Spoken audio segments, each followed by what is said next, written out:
ได้ประมาณเท่าไหร่ประชาชนอันไทยจะมามี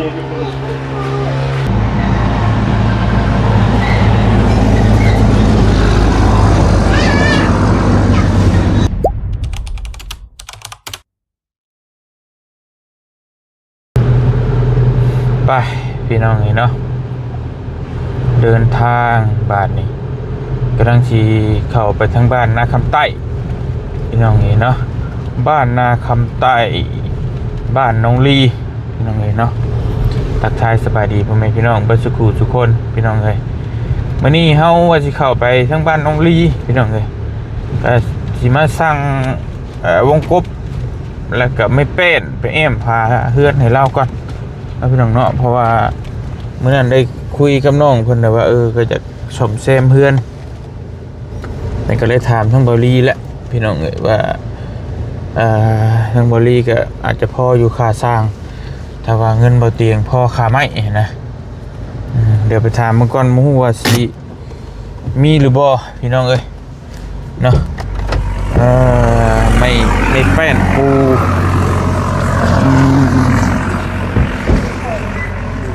เป็นปูนี่ห่านเพิ่นเบาเล่าสาวไทยพี่น้อง เนาะนี่เบาเล่าสาวไทยพี่น้องเนาะสร้างว่าส่วนผู้สาวแล้วเป็นคนไทยบ่รู้ว่าจังไงสบายดีได้เด้อโดยอย่างมาเบิ่งไม้เบิ่งตอกนี่แหละวงกบมีอยู่ป่ะมีวง10 80ขอถามนิดนึงนึกว่าเบาเล่าสาวไทยนี่เป็นแบบแปลว่าเนี่ยไรเอามีอะไรนี่เป็นคนไทยมีผู้ไทยผู้ไทยแม่ผู้ไทยวิระอ๋อโบเมนคนไทยผู้ไทยโอเคมีคนเทวิระโอ้เบาเล่าสาวผู้ไทยโอ้ยสั่งว่าเลยที่นั่งเลยมีเป็นผู้ไทยนะจบเลยไม่เป็นนี่เพ่นเท่าไรเป็นผู้เส้นชิปเป็นเอ็มได้เป็นเอ็มเส้น1เป็นเอ็มเส้น1ดิวงกบเลยวงกบมี2เส้น7ยืนวงเยี่ยมนะวงเยี่ยม2เส้น5ร้อยซาว50ร้อยซาวไม่แทนไม่แดง3เส้นปลายแบบเป็นวงคูมีป่ะวงคูมีเม็ดซาวหรือมีเม็ด1เม็ด1 50นี่เม็ด50คูณเม็ดนี่2ปองเท่าไรนี่2เส้น2เส้น7 2เส้น7ดิเป็นแบบวงคูไปชงอยู่ป่ะชงใส่บ้านนาคำไต้ไตป้าต้องเผือกหน้าเพกนี่เลยหน้าแพงนี่เราคิดเรื่องกับไตตัวผมนี่แหละเลยหน้าเพกนี่ยังไงก็ว่าอยากได้อันนี้เนี่ยจะ8 อันแล้วก็วงยืนน่ะ2ไก่ครับเอารถใหญ่รถใหญ่คาเวียกครับผมมันมีรถใหญ่ครับใช่ไหมมันใช้รถเจ้าเลยไม่ได้หรอครับมันบ่ได้เชื่อไม่เป็นพอเป็นได้บ่เดี๋ยวไม่เป็นผมได้เดี๋ยวนี้นะเป็นออนไลน์เหรอก็จะว่าจะได้สักพาแล้วก็จะได้สัก7-80นะได้ยุคนั้นผมนะว่าออนไลน์มันได้รุดนะยุตวาจะไปช่วยเรือคนนี่แหละอะไรมึงรู้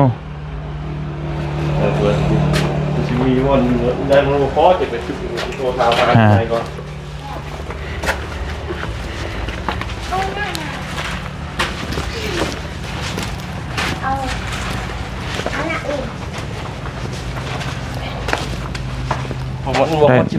ได้ประมาณเท่าไหร่ประชาชนอันไทยจะมามี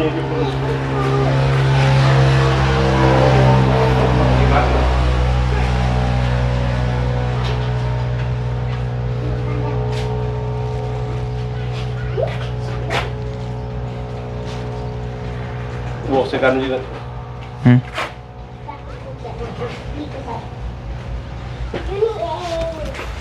งามอยู่พี่น้องเนาะเต้นเนาะ5 เมตรบ่ 4 เมตรเลย คิดว่าคือยาวเต้นคิดว่า5 เมตร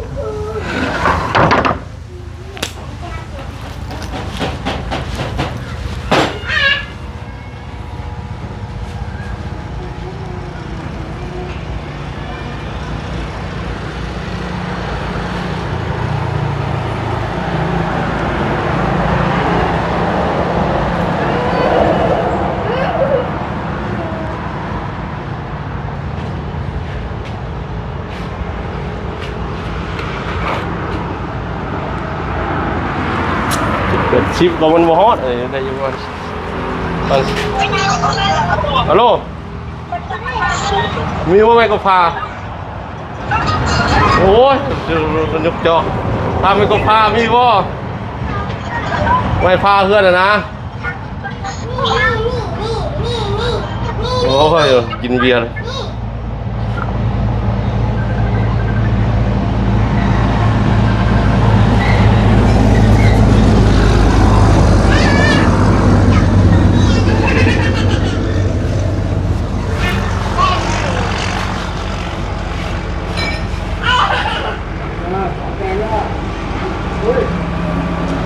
ก็เปิดห้านใหม่เนาะ แม่ยายสาขาชื่อเราฮัลโหลฮัลโหลแฟนพามีว่าอยู่เงินยังได้รายแล้วอยู่นี่มันยังเดินแต่ซาวไปแฟนนี่ชื่อเป็นอะไร7-80นี่เลย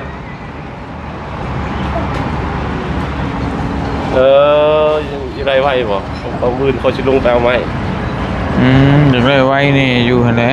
ประมาณมือถึงจะค่อยมาฮอดมือจะค่อยมาฮอดตอนเช้ามือแกไปเลยเอาไปชิบว่างอีกเนาะมือได้วางอนุวางเลยเขาเชื่อมาเมียนเลยอนุวางโทรบอกแต่คนแลนไปเลยนะบรุษบ่ที่วันเลยเพลงเนาะพี่น้องแต่เก่าคือว่า80 70 เพนพาแพงราคาอยู่นี่กันมันราคาทุกวัน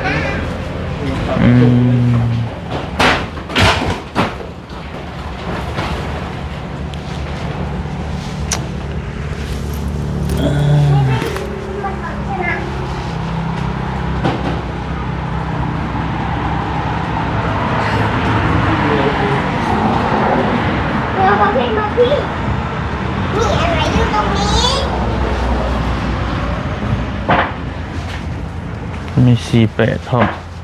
อีก95ไปอันนี้เช่นไม่48นี่เช่นเท่าไหร่754 เมตรมีแต่ข่อยสิเอาเบอร์เจ้าไว้ก็ได้เอาเบอร์แล้วข่อยสิโทรหาเดี๋ยวไปถามเบิ่งสร้างอีกเทื่อนึงก่อนว่ามันเท่าไหร่กันแท้มันจักเพนนะเดี๋ยวสิโทรบอกเบอร์900 โ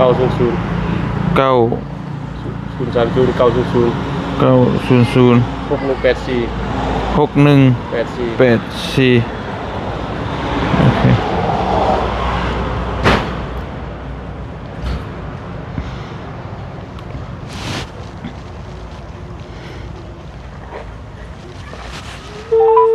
โอเคโอเคไม่ได้เบอร์เฮาพี่น้องเนาะมีแต่ว่าเดี๋ยวสิไปถามเบิ่งช่างอีกเทื่อนึงก่อนว่ามันสิแนวใดพอนี่ก็ล่อไปมัน10 ปลายล้านเลยนี่นั่นนี่บานอีกยังบ่แม่นง่ายเนาะบ่แม่นง่าย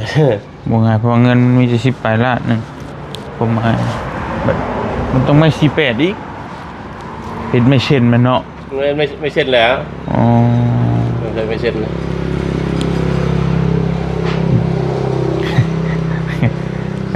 บ่ง่ายพี่น้องเนาะแม่นตัวนี้อีกนี่กระลุดใน95แม่นแต่งามอยู่ไม่เป็นพี่น้องม มือจีลงไปเอามือที่ประมาณ1 งามพอผมลงไปเบิ่งแล้วปวดบ่ไหวอยู่เพราะฉะนั้นเฮามาพี่เฮามาแต่ชลวันพุ่นนี่ไปเอา แถวห้องบ่มีบ่ บ่